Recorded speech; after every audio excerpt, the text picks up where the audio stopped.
Titans are averaging the most points per game in the NFL and can clinch the AFC South with a win and a Colts loss. A lot of that success thanks to their quarterback.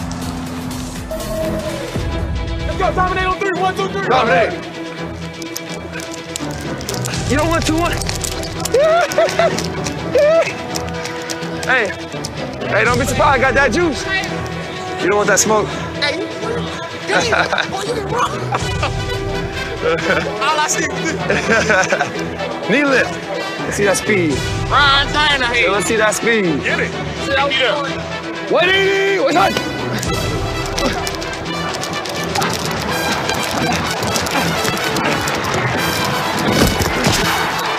Let's go! Hey, I told you I had some jets, boy. Getting to the outside, to the 20. Great stiff arm! Oh, have some of that! Oh, yes! Ah, thanks. Yeah. He was waiting.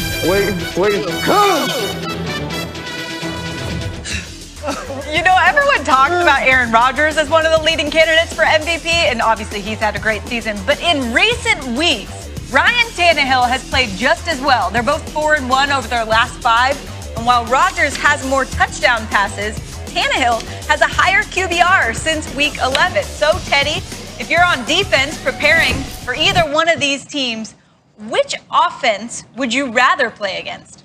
And they're both great. I'd just rather see Aaron Rodgers because I just think the Titans' threat is just so dangerous, and it plays mind games on you. And I'm going to tell you why I don't like offensive players sometimes, Sam. And here's one right here, and I'm going to ask you a question. You ever been in a play action, an offensive meeting, and you go over play action passes and play fakes, and you laugh at defenders? Oh, yeah, it's so fun. Because they just bite on fakes. Yeah, you like when they look silly. You like to run it back, slow motion. I love it.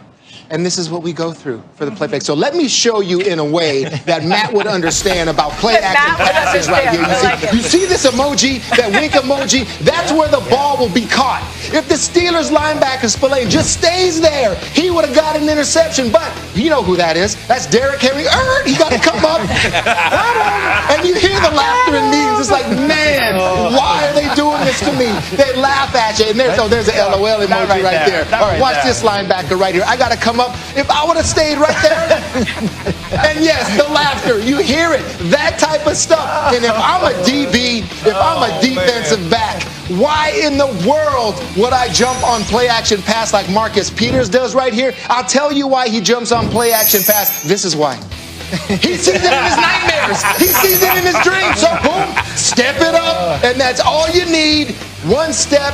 Davis on the play action pass, and this is why I don't like people like Matt Hasselbeck. You see, they laugh at us. You see, that's why. It's just Aaron Rodgers. I know I got to defend. I know pass route combination, Sam. I can decipher what's behind me and right here, but something to get me move and make me look foolish. That's what I don't like. Play action pass. And let me piggyback off that. Sam, you asked him about defending an offense, and the reason why he just showed the tape. You talking about fourth year receiver Corey Davis, 5th overall pick in the draft 4 years ago. They just drafted A.J. Brown in the 2nd round last year. So you talking about a 2-headed monster at the wide receiver position coming at you full speed, and then you know how they're making some hay and making a lot of money because of that King Henry in the backfield. Everybody understands what A.J. Brown brings to the table, but I want to talk about Corey Davis in just his 4th year. In the play-action passing game for the Tennessee Titans, Tannehill's completing 84% to Corey Davis. So you're talking about defending an offense. You got to defend this offense from goal line to goal line. And the reason why is the emergence of a guy like Corey Davis. They drafted a few years back. Now they got 2 guys on the outside. So the Green Bay Packers tonight going to have their work cut out for them. Brew, it was a great tape you put with the play-action tape that's going to lure the safety, draw the linebackers in tonight. You're going to give them 2 big wide receivers, Brown and Corey Davis, a way to catch the ball and run after a catch. It's a big game going tonight, and I like what the Titans wide receivers are doing. You know who's my buddy has got to stop this offense, Mike Pettin, but he's done a tremendous job. And I tell you what, if this team, the Green Bay Packers, are going to go deep into the playoffs, which I think they will, it's not just going to be based on their offense. It's going to be the play of their defense. And over the last several weeks, this defense has really picked it up. So I can't wait to see this matchup. Yes, you have to have a plan to stop Derrick Henry. You got all those great receivers run after the catch guys. But I think Mike Pettine's crew is going to be up to this task. We'll see. Let me make a quick point for you, Matt. One thing that Tennessee catches a lot of defense off guard is the second and short, the third and short play action game. So the Green Bay Packers, as good as that defense have been as of lately, for the Green Bay Packers, when it's 2nd and 1, 3rd and 1, 2nd and 2, that's when the play action pass for the Tennessee Titans. So that's something you got to watch out for tonight. Yeah, the Packers defense is up against a Titans offense that scores more points than anybody in the league. But the X factor in this game tonight might be for a Nashville team. Matt, you know you're a Nashville guy these days, going up north, playing in the snow at Lambeau tonight. It's going to be cold. We'll get the long underwear out, guys. Can keep up with Aaron Rodgers in his element. Now, I know we've got some breaking news, and for that, we go back to Adam Schefter. Adam? All right, Sam, Washington will start Dwayne Haskins today against Carolina as it tries to clinch the NFC East. Quite a week for Dwayne Haskins, who obviously is spotted out at a strip club, loses his captaincy, is fined, and now has to step in and start. He had been taking the starters reps all week long. This was the sense in the organization all week long that Dwayne Haskins would be the guy that they would have to lean on. And the fact of the matter is, Alex Smith could not function at the level he would need to run that offense all week long. And so Washington, in a week where it was disappointed in Dwayne Haskins, now needs to get the best from Dwayne Haskins as it tries to clinch an NFC East title. Yeah, pressure's on for him, Adam. I think obviously they wanted to play Alex if he was healthy, given the circumstances, Matt. But how do you think this changes not only the game plan, but kind of the mentality of the team today? Well, I think it changes the mentality for Carolina. I think Carolina gets this Adam Schefter tweet, and they're fired up. I mean, they're hoping to play Dwayne Haskins. Dwayne Haskins is a guy that's not put good tape out there. Leaving aside all the off-the-field stuff, his quarterback film isn't very good. So I think that's part of it. And then this Carolina team is a better team than I think people realize. In the second half last week against Green Bay, they were pretty good. I think Carolina should have a good day today against Dwayne Haskins in that offense. I think some of us were waiting to make our pick on this game that we're going to make later in the show until we got that news, and now we know Dwayne Haskins will get the start. Let's go to a huge game in. And it started on, I mean, when he was on our show, and I talked to him, I'm like, man, this guy's getting it. And it wasn't just lip service. And so today, he's got to be the guy out front saying, dude, it doesn't matter, man. We got ourselves. Yeah. We're built for this. We have a lot of good players. They're bringing up some guys on the practice squad. How many times, guys, do we sit back and say, I know as a coach, it's like, and we all experience it.